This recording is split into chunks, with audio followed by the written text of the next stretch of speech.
President Donald Trump said on Friday that he will not adhere to a portion of the $2 trillion coronavirus stimulus bill that would authorize an inspector general to oversee how $500 billion in business loans will be spent.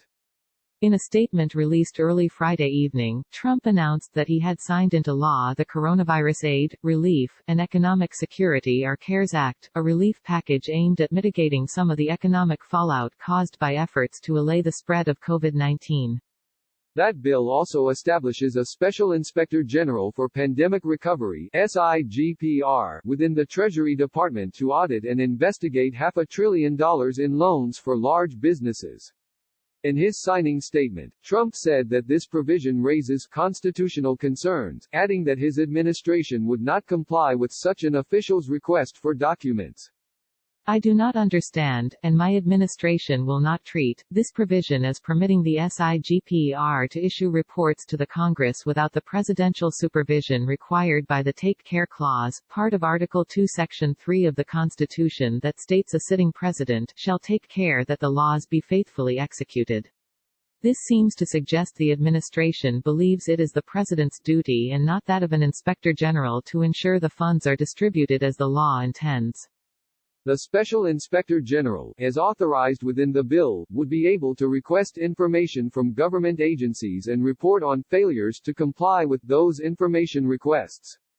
In his signing statement, Trump essentially stated that he will not let such reports reach Congress without his approval, which many fear directly undermines the provision's goal of maintaining transparency in how that fund is handled.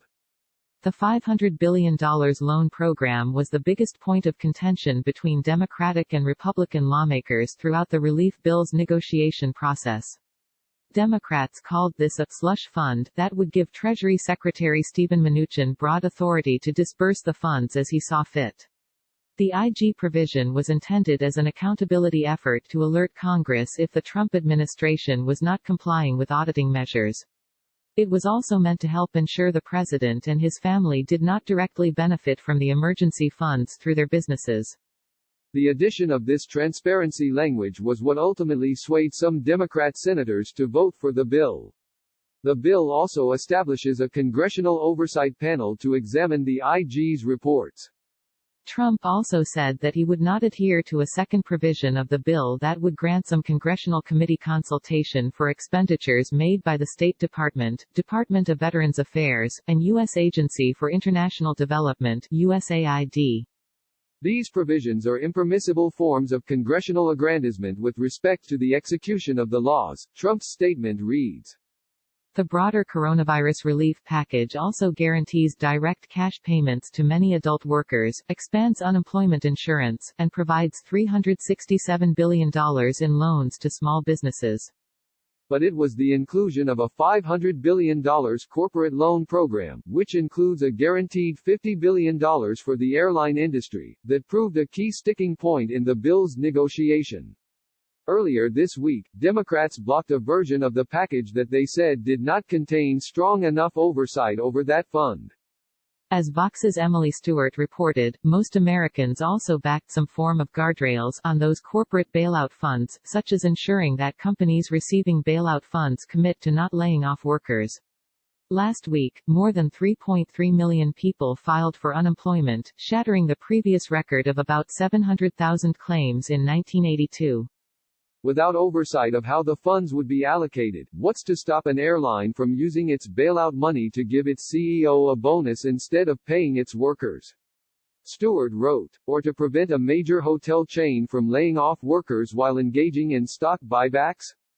In addition to establishing an inspector general, the final bill passed on Friday also prohibits businesses controlled by administration officials, including the president, vice president and members of Congress, as well as their families, from receiving loans from that fund. Earlier last week, Trump declined to commit to exempting his business interests from bailout funds, telling reporters, "Let's just see what happens." Now, in his signing statement, Trump has made clear that he will decide what information about how the funds are being used Congress needs. This comes just months after the end of an impeachment inquiry into Trump that was sparked by another attempt by his administration to keep independent reports about its inner workings from reaching Congress. During the lead-up to what became Trump's impeachment hearing, a whistleblower's memo about a phone call with Ukrainian leadership should have, according to federal law, been reported to Congress by the Director of National Intelligence. It was not, but came to light in September nonetheless. Trump's sharpest critics have already begun to raise the alarm about Trump's plans to shrug off the new law's transparency requirements. On Twitter, Representative Alexandria Ocasio-Cortez, who had earlier denounced the corporate fund, wrote, "This is a frightening amount of public money to have given a corrupt admin with zero accountability." It is clear that COVID-19 will have devastating effects on the economy. It's an economic tsunami, one economist told Vox's Ezra Klein, one that will affect businesses of all sizes and their employees. That includes the large companies that will benefit from the corporate fund. But allocating money to industries with little oversight to how it is being spent is not guaranteed to help the everyday workers, customers, and small business owners expected to be most dramatically affected by the virus's economic impact. It could, however, help the president and his businesses.